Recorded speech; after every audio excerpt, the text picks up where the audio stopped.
Hi friends, मैं doctor Rakesh Joshi, director and senior I consultant eight Surya I care centre Delhi.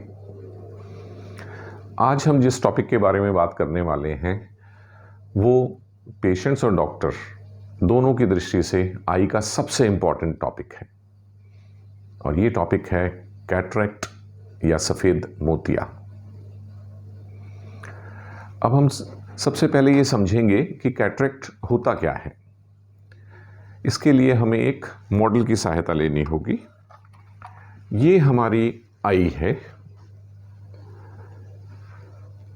जिसे यदि cross section में देखा जाए तो इसके अंदर की तरफ एक क्लियर लेंस हम सब लोगों में पाया जाता है, जो बिल्कुल क्लियर होता है।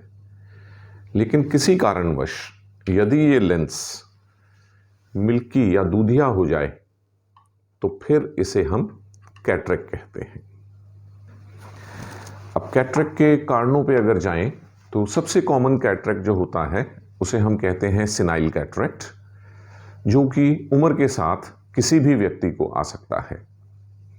इसका मतलब 40 वर्ष से बड़े किसी भी व्यक्ति को किसी भी समय धीरे धीरे करके आंख का लेंस धुंधला हो सकता है और उन्हें सिनाइल कैटरेक्ट हो जाता है।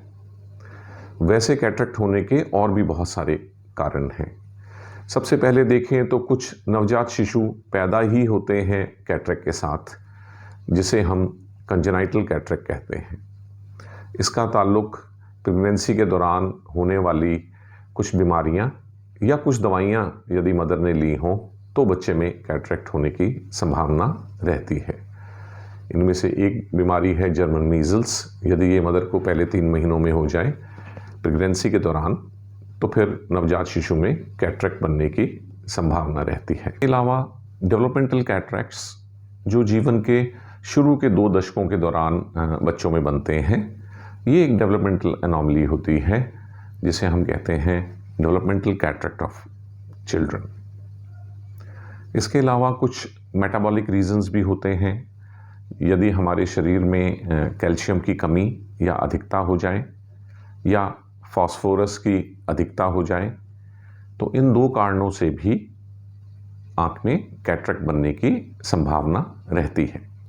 इसके बाद ट्रॉमेटिक कैटरेक्ट्स आते हैं। ट्रॉमेटिक कैटरेक्ट में आँख पे लगने वाली कोई भी चोट आँख के लेंस को धुंधला कर सकती है और ये ट्रॉमेटिक कैटरेक्ट कहलाता है।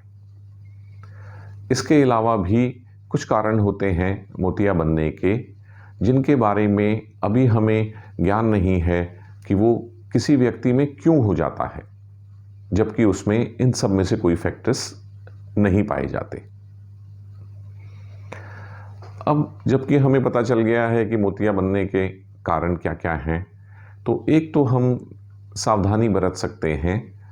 प्रेगनेंसी के दौरान कोई भी महिला को किसी भी प्रकार की दवाई लेने से पहले अपने डॉक्टर से पूछ लेना चाहिए, और यदि कोई बीमारी हो तो उसके बारे में भी ये पता कर लें कि क्या उससे बच्चे में कुछ कंजेनाइटल एनॉमलीज तो नहीं हो सकती।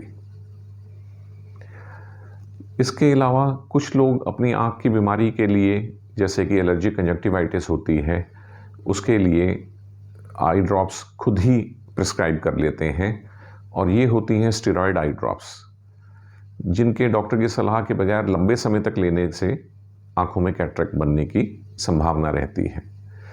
ऐसे ही कुछ मरीज़ जो अस्थमा या किसी और बीमारी के लिए स्टेरॉयड ओरली सेवन करते हैं, उनमें भी कैटरेक्ट बनने की संभावना रहती है। अब हम देखेंगे कि जिन व्यक्तियों को कैटरेक्ट होता है उनमें सिम्टम्स क्या होते हैं। सबसे पहला सिम्टम तो है ग्रेजुअली पेशेंट का विजन कम होना शुरू हो जाता है और उन्हें धुंधला दिखाई देने लग जाता है। इसके अलावा सूरज की तेज रोशनी में और रात के समय जबकि सामने से लाइट पड़ती हो, उस समय उन्हें और भी ज़्यादा कम दिखता है। इसके अलावा कुछ लोगों को एक ही आकृति डबल डबल दिखाई देती है, जिसे डिप्लोपिया कहते हैं। कुछ लोगों को रोशनी के चारों तरफ रंगीन घेरा भी दिखाई देता है, लेकिन ये सिम्टम वैसे ग्लूकोमा पेशेंट्स में भी पाया जाता है। इसके अलावा कुछ पेशेंट्स ये महसूस करते हैं कि उनकी आंखों के आगे थोड़े कीट पतंगे से उड़ रहे हैं या फ्लोटर्स आ रहे हैं। तो इन सभी प्रॉब्लम्स के साथ पेशेंट हमारे पास आते हैं और सबसे पहले हम लोग ट्रीटमेंट के लिए प्लान करते हैं कि क्या इस पेशेंट का विजन चश्मे बदल के इम्प्रूव किया जा सकता है, क्योंकि आम तौर पे कैटरेक्ट आने के साथ साथ पेशेंट की आंख में माइनस का नंबर आना शुरू हो जाता है और इनिशियल स्टेज में काफ़ी पेशेंट्स को चश्मे का नंबर बदल के इतनी रोशनी दी जा सकती है जिससे कि उनकी रोज़ की दिनचर्या का काम चल जाए। अब जिस पेशेंट में जब तक चश्मा लगाने से उनका काम चलता है तब तक उनको सर्जरी करवाने की बिल्कुल भी ज़रूरत नहीं है और ये विज़न का लेवल अलग अलग लोगों में अलग अलग रहेगा। जो लोग घर में ही रहते हैं, बुज़ुर्ग लोग जिनका बाहर जाना आना नहीं है ज़्यादा या जिन्होंने ड्राइविंग नहीं करनी है, उन लोगों के लिए मोतिये का ऑपरेशन थोड़ी देर से प्लान किया जा सकता है। लेकिन यदि कोई एक्टिव लाइफ में है और रोज़ उन्होंने ड्राइव भी करना है और अपना प्रोफेशन भी कंटिन्यू करना है, तो वो जिस स्टेज पे भी ये महसूस करें कि रोशनी उनके लिए काफ़ी नहीं है, तो उनके मोतिये का ऑपरेशन का प्लान किया जा सकता है। तो friends, thank you for listening to all this talk, and I care for your eyes.